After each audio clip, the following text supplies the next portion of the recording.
Hey, Love Trades! I wanted to do a video analysis update, and I really didn't know when I was going to get to make this video. I kind of knew I wanted to make it for a while, but I think, you just got to make it on the right day. And you don't quite know when that day is going to be.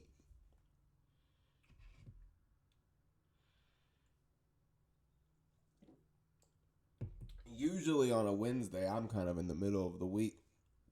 It's hard to talk to me about anything besides stock tickers and dividend yields and anything that I see. As soon as I read it, I kind of relate it to what's that kind of like in the stock market. We're watching, I mean, the stock market's hard, right? You're watching Paramount Plus, you're watching Hulu, right? You're watching Netflix. Those are all tickers, right? They're on the Roku remote, right? That's a ticker, right? So Wednesday, the middle of the week, man, it's hard. Hard to get me to talk about anything but the market yields, And I think that's why I love having Finchwit. The biggest reason I got Finchwit in YouTube is for the same reason that when I played, baseball and football, I was by no means some star athlete or anything like that. I mean, football players and baseball players, they watch game film, right? And so that was really the big reason, there were two reasons. One, was because my analysis couldn't fit in a tweet, so I needed a longer format. And two, was because I wanted to kind of watch game film, and I watch these videos over and over and over, right? I watch the video and I only listen to it. On 1.5, 1.75 speed. Or I'll watch the video and I'll only look at the RSI, and I'll see if there's something, I'm missing on the weekly RSI, the monthly RSI,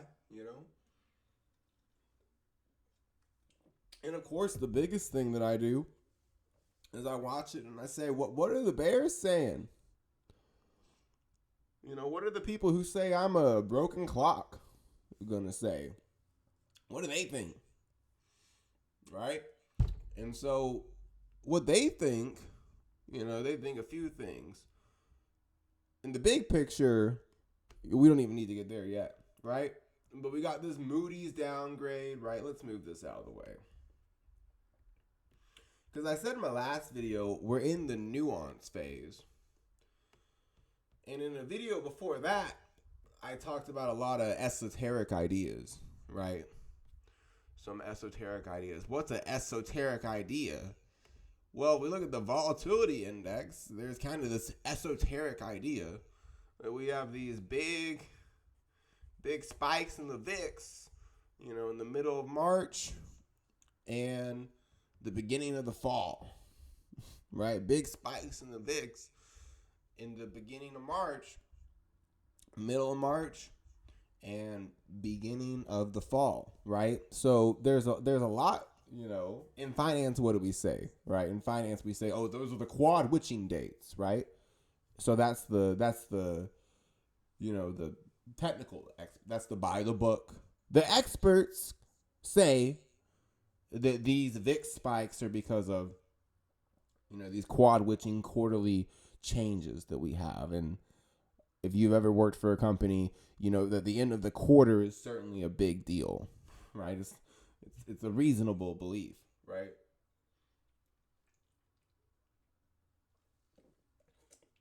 And certainly the end of the year, right? But do esoteric people, do occult people, and remember, occult just means hidden, do religious people, do they have some spiritual significance with the middle of March and late September, early October?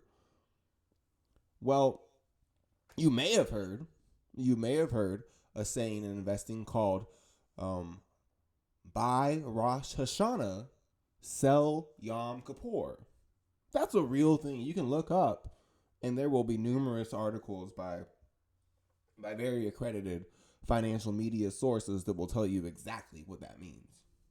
Many people for a long time have talked about how the Chinese New Year and the New Year holiday in general, could have a seasonal effect on the price of gold and silver, right? So we have these real explanations, and we also have these esoteric explanations, right? W.D. Gann said that we should watch out for these periods, specifically the middle of March and late fall, because of the solar year, right? And so Santos Bonacci, who was with Jordan Maxwell, a leader in the astrotheology movement, they basically said, that what W.D. Gann may be referring to, and they didn't mention Gann specifically, but it was known that Gann was an astrologer, that this kind of the middle of September, right, the end of, the beginning of October, the end of September, right, fall, and then late March, mid-March, right, spring, that transition period, those are called the vernal equinoxes. All right, there are tons of religious holidays around these times, especially in September.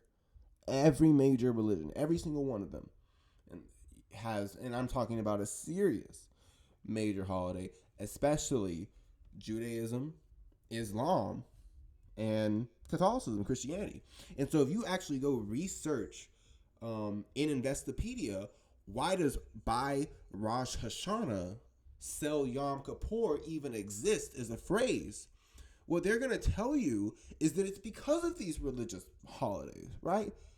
And so W.D. Gann says it's, an esoteric idea, the solar year, right?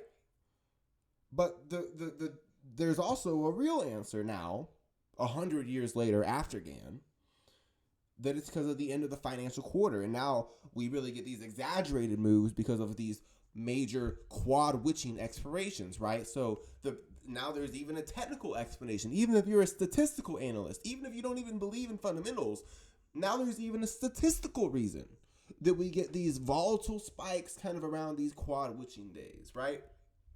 And so all that's to kind of say, right? And the statistical reason behind that is that all these options are expiring. But these are the biggest option expirations. And that's why if you go and you look at the options chain, you can actually see when the major expirations are going to be a long time before they happen, because they're going to be the first ones that trading opens up for, right? And they're typically going to be the third week of March, the third week of June, the third week of September, and the third week of December, right? And so you can actually see when those major expirations are going to be. And then the other big one is January, the third week of January, right? And that's kind of the wild card that's not on a quad witching, because that's the first major expiration of the year, right? But those are huge option expiration dates. And so that's kind of the statistical reason, right? When all those options are exercised by institutions, we get these huge moves, these big rotations, these volatility spikes, all that. All that's to point out that a lot of people say, what does this have to do with stocks? Well, that's a good question. What does this have to do with stocks? Why do we get these major volatility spikes around the end of the first quarter every year? And why everyone talks about how when there's this kind of major religious period where the sun is ending its reign, right? The sun is ending its reign over the earth. The days are going to stop being stronger than the night. And after the fall period, we're going to start seeing the night be longer than the day. And for many millenniums of human history, that was a major period we all needed to be looking out for, the end of fall. Quad witching, right? They even give it this, they call it witching. I mean, it's it is called witching, right? It's not like it's, but anyway. For millennium, this kind of end of fall period was extremely important for all of humans to be aware of. That's why we have all these religious holidays at the end of September, right? Because we all need to be celebrating and harvesting our crops. And if we aren't, then the winter's going to come. We're going to have a bad harvest. We're going to starve and we're going to die. That's how it was for thousands of years until the Industrial Revolution, right? And then this is the same thing, right? The beginning of March, the beginning of spring, right? You gotta plant your crops during this time, right? So this is a really good time to start planting crops in the market, isn't it? Right?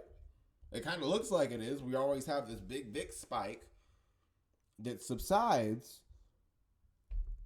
right around the time we're all supposed to be planting our crops, right? So that's not to say that if I wake up on March 15th and, the last day of September every year for the rest of my life and long SPXL, that I'm going to make a ton of money and be guaranteed. That's not what that is to say at all. Or that if I buy a bunch of puts right before these quad witching dates, I'm, it's a lock-in 300% gain. That's not what that's to say. The point is, a lot of people ask, why do I talk about these esoteric ideas? Well, what's the technical reason? What's the technical reason, right, that we're having this sell-off today, right? It's kind of like WD Gann and, the end of the quarter, right? WD Gann has a reason, right? The spring equinox, the fall equinox. That's why we have these,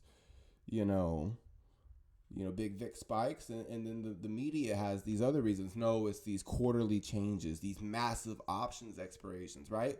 So what was the technical answer today? Well, the technical answer today to the bears, we all know the technical answer, right? We had this Fitch downgrade, right? We'll see if we can talk about the bonds in this video, right? We have this Fitch downgrade. That's the technical answer, right? The esoteric answer for elite wave bears, right, that we're all going to now start to believe is that this was some, esoteric turning point that we call wave B. So this is wave A from this high. This is the counter trend wave B. Now we're looking for wave C to be the length of wave A, place at the wave B high. They will take the S&P down to 3,238. That's the bears wave C target. All right? That's their target. And I'm not here to laugh at that. I don't spend my time, on the weak days laughing at bears saying that that's going to happen. I don't. And for a long time, I've made videos, I've made tweets talking about how I am using long gamma positions on the Metaverse ETF to manage that downside risk in growth and tech. And if I felt the need, I could keep loading straddles on AG&C for real estate, ET for oil, SH and PSQ, to be more direct to the market. That would be very cheap gamma. And then that would allow me to buy lots of theta collecting positions that I really have gotten into a lot, right? But the point is, I'm the only person on FinTwit and YouTube for the past year and a half who has shown how I'm actually prepared for this. I'm actually prepared for this. Think about that. Do you know anyone who was able to tell you here, and here what their crash plan was? And that it was the exact same position they still have in their asset base that they've been using these insurance positions to accumulate has only grown since. And now, because these volatility premiums are high, I get to buy a bunch of these. This is what I was really working on before I started making this video. We got a bunch of ETFs and stocks in this market, thanks to that Fitch downgrade, right? This credit crisis that you guys are all experts in now. You know, these rising rates. We got some historic opportunities, in my opinion, in this market that I'm taking advantage of. I bought 3 of these or 4 of these today. This is what I was working on. Did you know SRLN's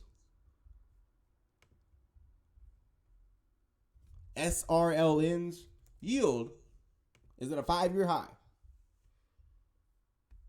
More compensation for the risk in investing in bank loans than before the COVID-19 pandemic. Or during the COVID-19 pandemic, my bad. During the height of the COVID-19 pandemic, there's more compensation for investing in bank loans than now. Pretty wild. And this is one of the biggest, fastest rate hiking cycles we've seen. And for many years, well over a decade, I think it might even be 15, 20 years, we haven't seen rates this high.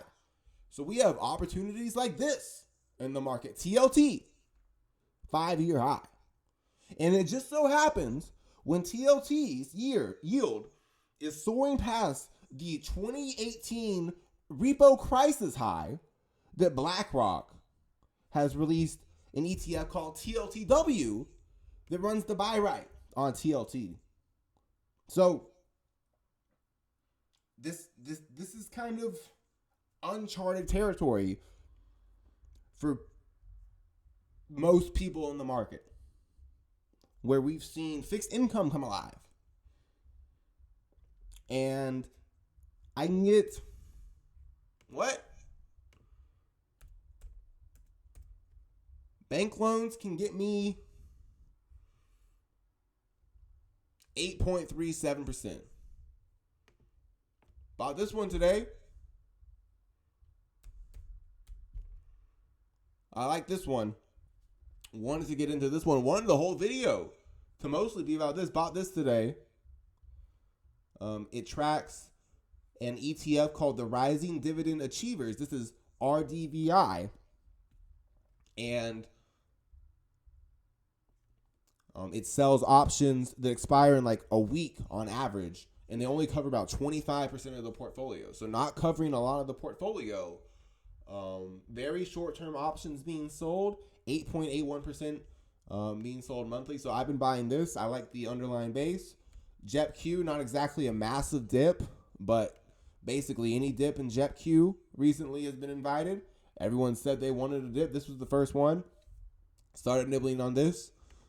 JEPQ only covering 20% of the holdings. SPYI. I've been getting into a newer fund. They use something that's very similar to a call debit spread. I want to say I'm saying that right. Where basically they're selling an at-the-money covered call, and then they're buying an out-of-the-money call with some of those proceeds to help them participate in the rally with the market should it occur. And so that also makes this fund less sensitive in theory, because they're buying an option and selling an option to volatility spikes. The other aspect of that is the SPYI is actively managed, so they actually have discretion when to buy, options at all. If they just want to sell options, they can do that.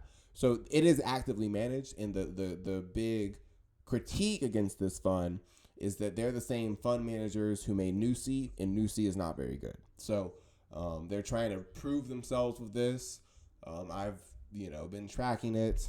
I kind of like what they're doing. I've been investing in it.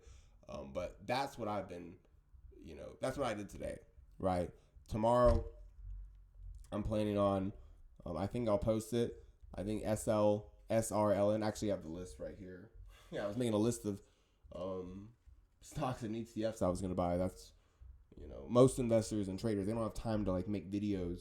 I do this because I like to critique myself afterwards. All right, I don't get paid, I get paid whatever the views is, because I want the ads to, if there aren't ads, then YouTube won't circulate the video. That's just how capitalism works. All right. And, I like the criticism, and I think I'm the best. So, I deserve to have my voice heard. I've been looking at, tomorrow I think I'm going to buy UTG. That's a utility ETF. SRLN, RDVI, SPYI. And I have a few other things that I'm going to get into. But those are kind of some funds that are a little newer to my channel that I've been talking about.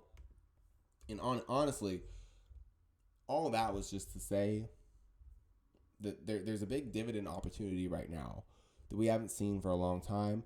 And that's kind of less the fact that we have all these covered call ETFs exploding.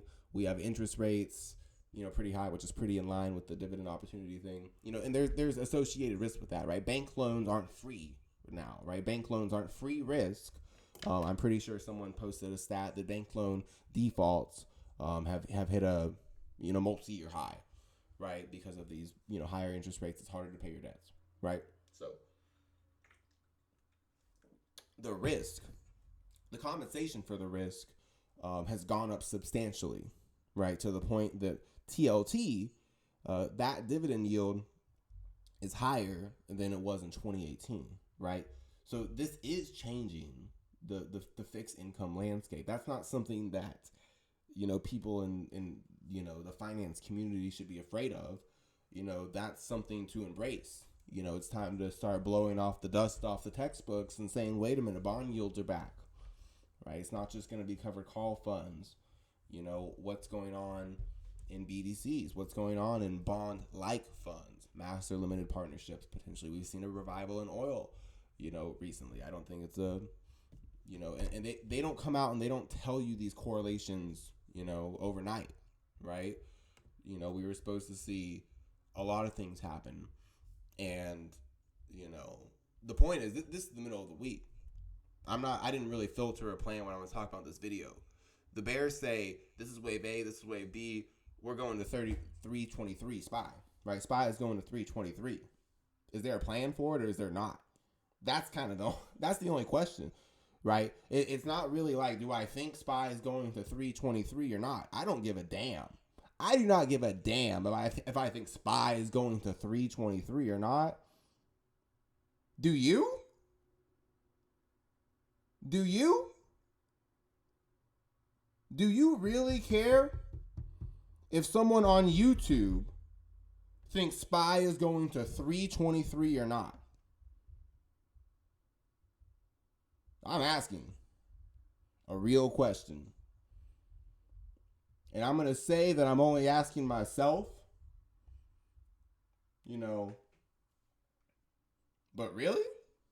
Do you care what someone on YouTube, whether they think SPY is going to 323 or not? You care?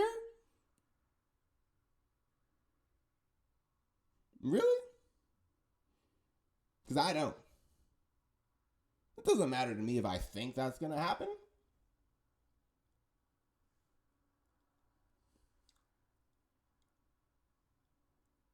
The people I follow on Finchwith, whether I agree with them or not, I love them. That's why I follow them. That's why you only see 34 people I'm following. You can click on that and say, who's this guy saying, show some love. I don't give a damn what any of them think the stock market's doing. And not a single investor, not a single institution who's buying options on the long straddle screener, the long strangle screener, or any of the screeners that I love to go over, that I usually spend this time of a day on Wednesday going over, they don't give a damn either. They don't even care where they think those stocks are going, because that doesn't matter. That doesn't matter. What matters is the investor prepared for what the other side says? That's it. And I am.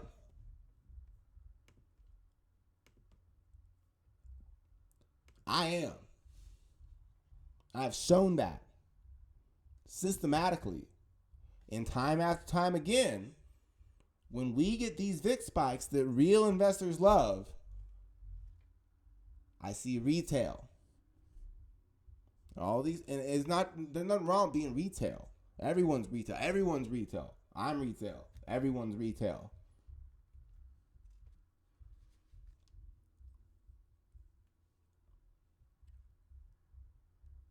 It doesn't matter if someone thinks this is going to happen. How are they going to catch this? Where is their short futures position? Did they really, say, hey, I'm stopping out right here, and ninja this, and they didn't make $1 from this whole rally? They waited, or they're going to tell you they flipped it? It's really hard to even talk about what I think is going to happen because I can't believe what you guys are being told. That's the hard part. I mean, really. Who even if someone thinks this is going to happen, how are they ready for it? What is their plan? Do they have a systematic plan where they're going to take advantage of this and start lowering these strike prices and reinvesting bloated dividends into... I mean, is that a joke? It sounds like a joke to keep talking. It does. That someone on the internet has a better plan than me for the volatility to spike, the stock market to crash, and that they just happened to flip to bearish on July 19th. Man, that was the first time they loaded a short position since this day, and now they're ready. That's what I'm arguing with. And people ask, well, what does this have to do with the stock market? Stick to stocks. Stick to stocks. I can't see why Bronny James is trending with myocarditis today. Did I misspell that again? I always add the damn R. You gotta be kidding. I misspelled it again. Woo! What's this got to do with stocks? Because if you fall for everything, it's because you don't stand for anything. And that's kind of the whole point. If you can't see how 3 presidents dying on July 4th, 3 of the first 5 presidents dying on July 4th, isn't a coincidence. It's people who worship a sun-worshiping satanic cult murdering people in cold blood by a numerical code.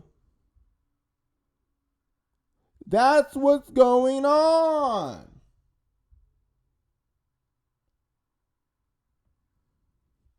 Okay? These are not coincidences. Okay? You're being programmed. And so, if the United States of America can have its Independence Day on July 4th, 1776, and that same year, the Bavarian Illuminati is founded by Adam Weishaupt of the Jesuit order, right? July 4th, 1776. July 4th, 1776. Then after that, 3 of the first 5 presidents die. Two of them die on July 4th, 1826. The third one dies on July 4th, 1831, which is 1,826 days later. That is not a coincidence. There is a sun-worshipping satanic cult, and they are ritually sacrificing people. Hello? So when you ask what's going on, why am I talking about these occult things? It's because I'm telling you, if you can't see the Nvidia going from the 61.8 to 78.6% retracement of the December 2018 rally and going wave 1, wave 2, wave 3 and hitting the 100% extension on a dime. And this just happens, this beautiful bottom just happens to happen right around what we just talked about, the late September, early October VIX spike, where we get this tax loss harvesting low. Then why do you care what I think the stock market is going to do? And why the hell do you think why do you care about what any of these people think the stock market is going to do? They don't even have a plan. I mean, how many times did I tweet about boring assets, right? Gold and silver and bonds and Bitcoin, and well, Bitcoin's not boring, right? But hard assets, healthcare, that's basically all I tweeted about in late July, right? Because now we've got this, it's all related to these religious cycles. And no, I don't think we've topped. I don't agree with the bears that this is wave A, wave B, and we're going to see, a wave C that takes SPY to 323. Yeah, I don't think that. This is what I, really have. This is kind of what I'm planning for. And it's a little more detailed than I'm really planning on investing. I'm not going to go and take a short position, right up here. If SPY takes another lurch into the 460s, right? This is what I'm looking for. My own personal thing. And these stocks right here, UTG, SRLN, RDVI, SPYI, PHYL, and a few others, HYGW, and there are other yield max funds that I've talked about a lot.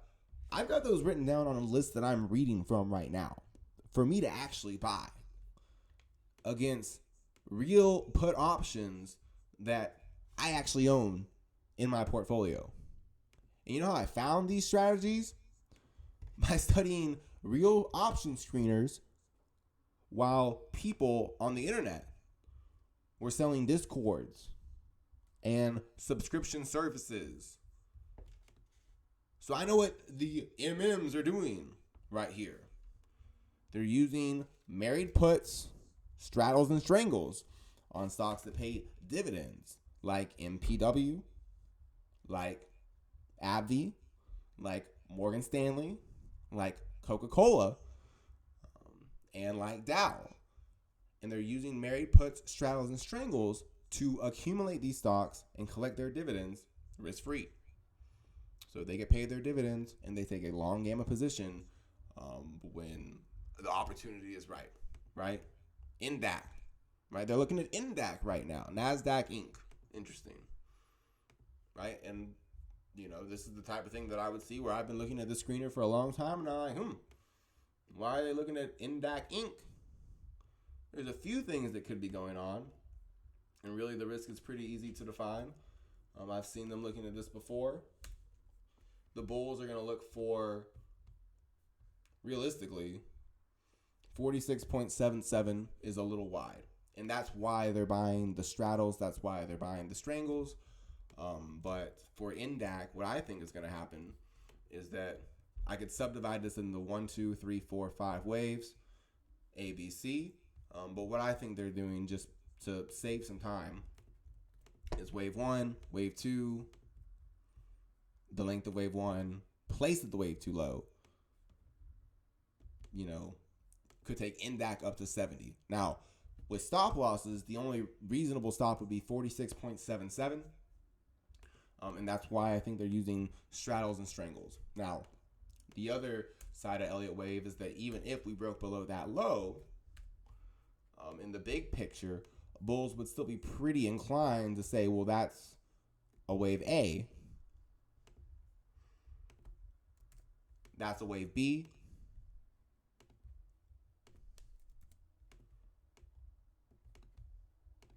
And this is a wave C.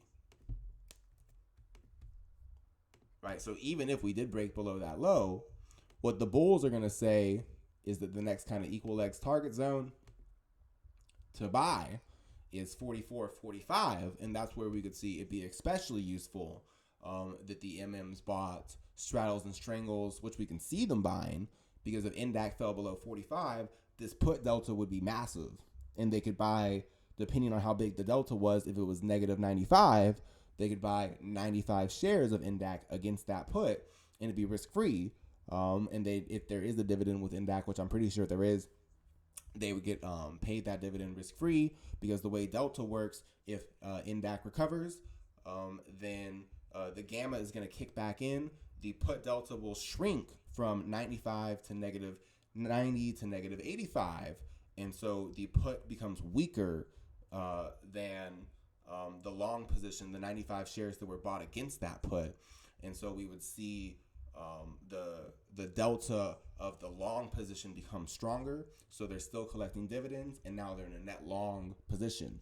All right, if NDAC kept crashing, we would see that the put keeps rising and rising to negative 100. So now we would have the bearish position would be bigger than the bullish position. The bull or the owner of that position is still collecting dividends on 95 shares, but they're doing it without risk, because at any time, if the delta hits negative 100, they can buy 5 more shares, exercise the option, sell 100 shares at the strike price, and they collected those dividends risk-free. That's what I think. That's what I think they're doing. You don't get that type of analysis on the FinCwit, and I'm not saying that's the only way to do it. I'm not saying that I have a lot that I would like to share. I think one thing that I've been using recently, I'm not sure which of these screens would be the best example for, but just to kind of filter out a sector, right? Like gold, right? One thing I've been using recently that I found particularly interesting, and I found some other screeners that'd be good for it, is to go to bar charts investing tab, go to whatever kind of the theme is. Dividend is a great one. I like that one a lot, but even these growth sectors are pretty fun to look at. And then one of my favorite fundamental themes is to sort by the highest earnings per share TTM. So how much is that company earning relative to the outstanding shares? And so this kind of helps. Well, there's lots of gold and lots of silver companies. What are the best fundamental ones? And this is a pretty cool metric for kind of ranking them, right? So it's kind of, hard to say who has a fundamental advantage over each other as far as, this pretty cool screener is, concerned, sorting by the highest EPS TTM. Franco-Nevada, Royal Gold, and Vail would be great examples, right? And so, I think if I'm bullish gold, which I am, that would be a useful way, to kind of, if I'm, trying to be a stock picker in that sector, to kind of quantitatively, statistically, as unbiased as possible, pick what that could be. Now, the other reason that, I don't want to come out and just be, super bull the market is because one thing that I've been doing is I've been, really taking advantage of these higher yields in bonds, and also, the higher yields in fixed income generally. And I've tried to been, the underlying positions that I have, I'm already kind of in growth, anyway. And so I really would like to, the kind of the whole thing with growth is to take advantage of the red. And so we don't have, red. Usually not a good idea to look at growth. Anyway, we'll get to growth in a second. I want to talk about gold, TLT, and Bitcoin, why I am kind of interested in the idea that the MMs could use a volatility spike to kind of not necessarily rotate out of, but maybe rebalance a little bit into kind of some of the safer, more boring holdings. We have seen XLI hit an all-time high. The Dow Jones going on a 13-day, 14-day winning streak made a lot of attention. Gold, I think, from this low, first off, from this big high, right? Huge multi-year ABC correction that the bulls are going to say have ended. There are some leading indicators like Gold Fields and I think Royal Gold as well, who have broken this all-time high. Oh, and Alamo Gold too. I can talk about that, but I think just to save time, we'll stay with gold. 173.15 is the 78.6% retracement of this wave 1 and wave 2. So above 173, this is wave 1, this is wave 2. The length of wave 1 placed at the wave 2 low can take GLD up to 199. That would be a minimum wave 3 target before a shallow wave 4 in a wave 5 higher. And I think one of the bigger things I've been talking about is, GLD can go break below 173.75. And a lot of people, especially the people who spend their life reading these kind of scandalous articles like the Finch pieces and like the Chinese real estate collapse and like, the Delta variant, or I'm not saying that all that's a waste of time. I'm just saying that the next time, the 78.6% retracement goes on one of my projections, Nvidia going up 400% is out the window, right? It's just kind of that's kind of the issue. It's kind of a blessing and a curse, right? Because on the one hand, that's why kind of the bulls win, right? I'm not trying to spit the permabull rhetoric or anything like that. Again, real bulls are prepared for crash porn. They are, right? Real bulls are just prepared for crash porn. They have a plan, right? They're not, this is all they think about. They don't wake up on a day like today and freak out. Apparently this is what every bull was waiting for, right? For 3 months. But the whole idea is just like, it doesn't matter how many, Nvidias go up 300%, how many, any stock goes up a lot, right? Because even on a day like today, right? Starbucks is up. We saw the potential and then last night that, this kind of Finch news could be used as an excuse to rotate into Bitcoin. And, a lot of the whole idea is the market does rotate on red days, right? On days like today, when the VIX spikes and, that's when the market's rotating, especially before a quad witching date. And that's why investors look for these September and March, especially quad witching dates for these VIX spikes, for these end of quarter rotations. And they happen on days like today, right? And so, that's kind of where most people fail. It's because real investors, they're looking at this rotation opportunity. They're looking at, the type of screens that I look at, the option screens, the fundamental screens, and they're looking for who are the MMs potentially rotating into. What's the next big opportunity, right? They're making lists. They're literally making lists of, stocks and ETFs like this. And they're saying, if I get a red day, just like today, which of these is going to have spiking yields that I'm going to want to take advantage of without even knowing, without caring what's in the news? I don't care if, Vladimir Putin downgraded us. Like, I don't give a damn. Like, if I see the yield spike on, UTG or, SRLN or JEPQ or SPYI or PFFA, I know I want to buy it, right? That's what real fixed income investors do, right? And they do that before they check Bloomberg, right? And, from a technical perspective, real investors are definitely looking at, days like today during these, near these quarterly expirations that we could be rotating, right? I've seen the MMs are really interested. The MMs look like they're really interested in a lot of these, oil stocks. And I'm not, quite sure which one to focus on. I think I did RBOB gas recently in my Twitter account, but I think they are using these spikes during these quad witching dates to rotate, right? How many times have we seen a March, VIX spike used to rotate into tech? And that is exactly what I said in March when Nvidia was already at an all-time high. I'm like, guys, they're using this VIX spike to rotate into the rest of tech. Look at Microsoft. Look at, the rest of the semiconductors. Look at, the rest of QQQ. I even had a tweet, you can go look it up, where I said, my dealer just offered me this new strain that said, hey, man, have you heard this new strain called looking at the Nvidia chart and looking at the chart of QQQ 3 months ago? Okay, and I tweeted that in like mid-March. And that, I can only so loud. Like, you can't, but the whole idea is that they were using that quad witching spike to rotate into tech. Just like they used the end of the year in 2022 to rotate into oil and commodities and soybeans and all that. All that is the esoteric idea, right? That they're using these quad witching spikes and these big OPEXs and these tax loss harvestings and end of year, and they don't always make them work.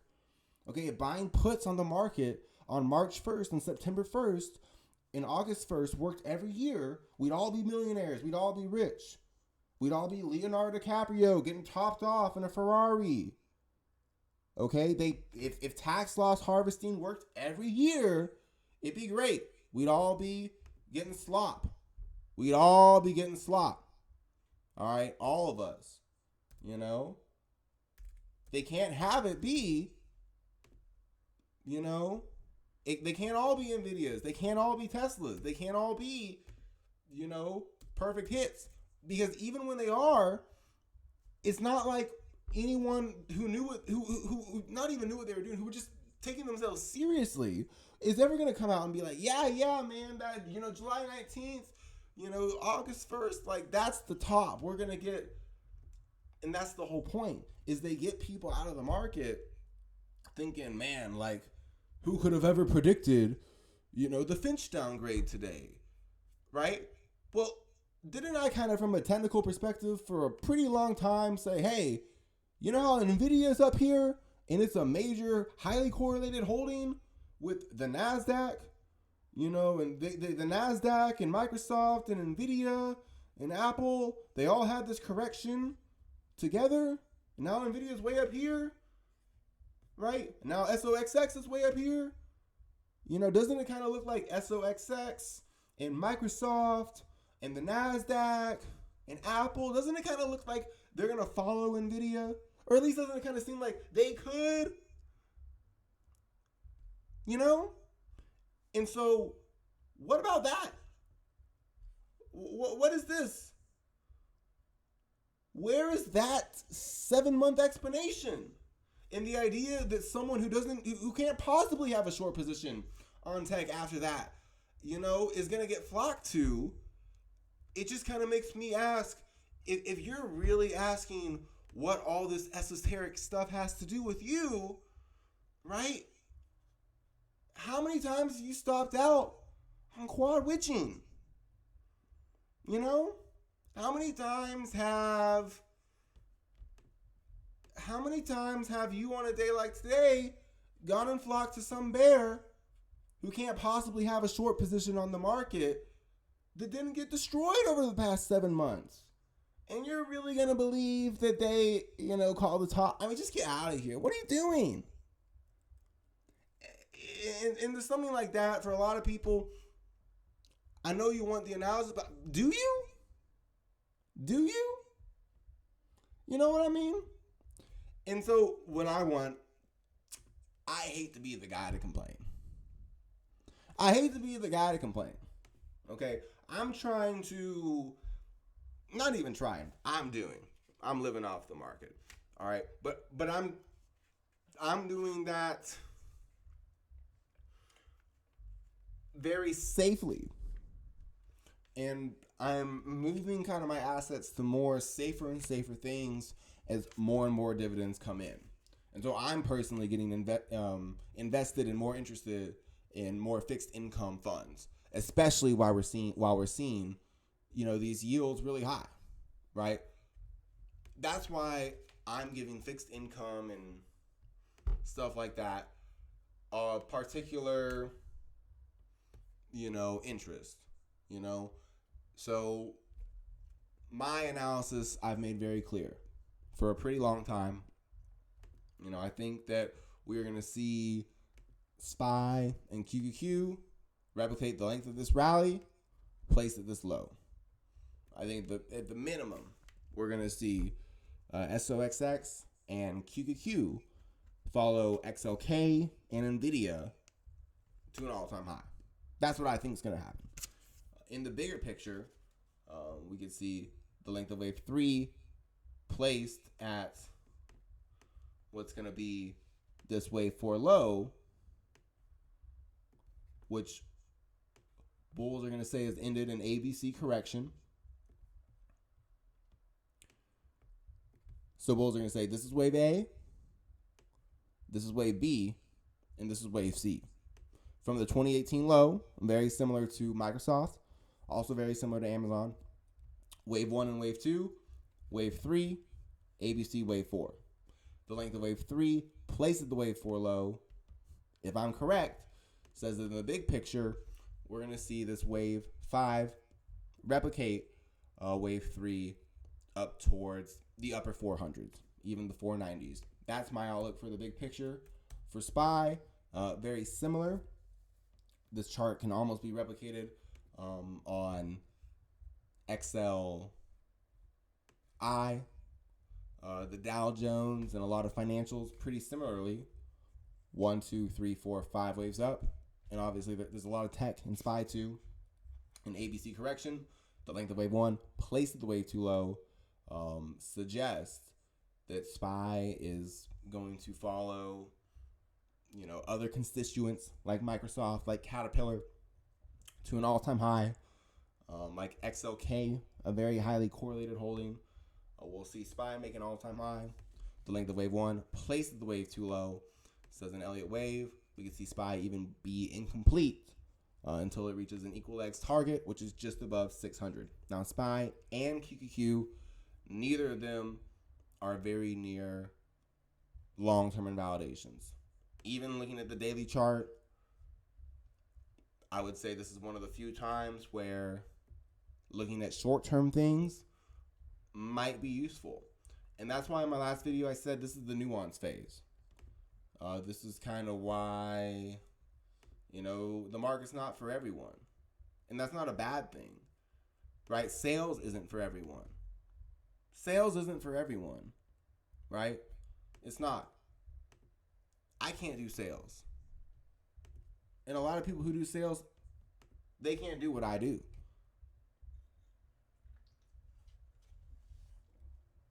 And that's okay. The market's not for everyone. We are going to see what a lot of traders and investors are made of over the next few months. And they're not going to make what I think is a rally that takes SPY to 600 easy. They didn't make 350 to 460 easy. They're not going to make 460 to 600 easy either. Okay?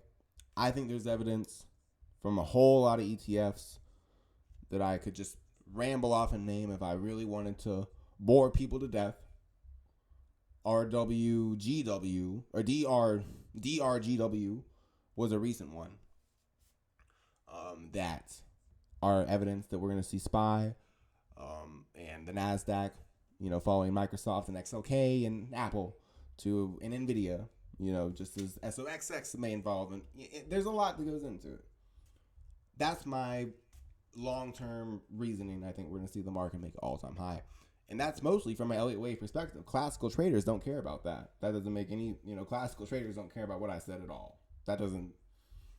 Most Elliott Wave theorists don't care about that either. So if it's about defining risk, I think the short term is actually pretty useful just with SPY. So what some investors will do, they'll take their fib extensions and they'll start, I'm not going to do exact because it's a video. They'll start at the top of wave A and they'll drag, click and drag, don't release, from lower wave A, the high of wave A, to the low of wave A. Now release. And now connect to the top of wave B. I didn't do that right. Okay, that's because I did it twice. One more time. All right. You get the extension starting with the top of wave A. Start, hold and drag, wave A, release, wave B, and then click. Boom.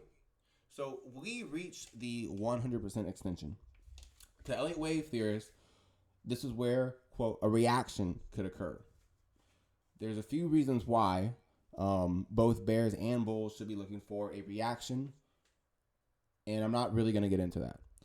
For the bulls, if it's about the short term, this is the buy the book, Elliott wave, find the levels. And that's just how Elliott wave works, man. I don't know what to say. That's just how Elliott wave works. The first stop is the 127.2% extension, 447. Pretty tight. And that's why this is literally the 60-minute candle. 447 will be the first stop, but the more meaningful, more useful in validation, and if I really wanted to do it, heck, let's just do it. 459.44.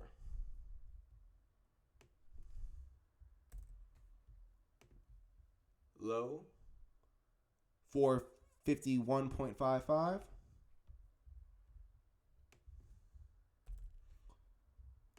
High, 458.16. Okay. So what the buy the book way for this very short term 60-minute ABC, which is not a time frame I even trade. This is wave A, this is wave B, and this is wave C. Bulls are going to look for a reaction. 448 would be stupidly tight, obviously. And that's this is the 60-minute chart. And this is why this is kind of all just kind of silly to me.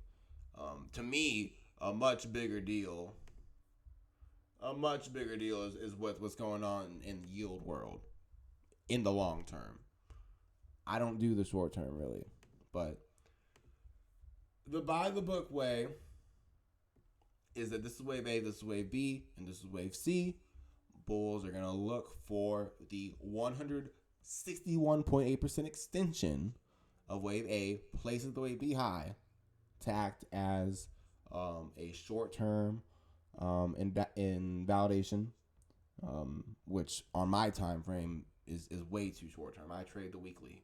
I'm thinking much bigger picture than this. But the short-term invalidation stop is this 161.8% extension of 445, rounded down. This is an ABC correction, and we can see, the market keep trudging, right? So that's kind of daily chart analysis. I think in the bigger picture, it's not, really analysis that I'm interested in. I think Amazon is one reason, even just for large cap tech, that, the bigger picture, looking at the bigger picture is kind of prudent right now. Again, from this 2018 low, 1, 2, 3, 4, 5 waves up, an ABC correction to the 78.6% retracement. And then with, AMZ releasing, the opportunity now for me to buy shares of Amazon, blend it with AMZ, and turn Amazon's implied volatility into an income vehicle and also a growth vehicle. Kind of the same strategy that QYLG is running, where it's blending the NASDAQ buy right, QYLD, with QQQ. So Google, very same idea, a lot of growth. The video's getting a little long, especially for a Wednesday. I know people got work, but anyway, I don't even know. The point is, have a great Wednesday nights, don't give anyone $80 just because the market was red today. That capital probably is better served elsewhere, but that's obviously not investment advice. I'll let you guys know what I'm buying tomorrow, and good night.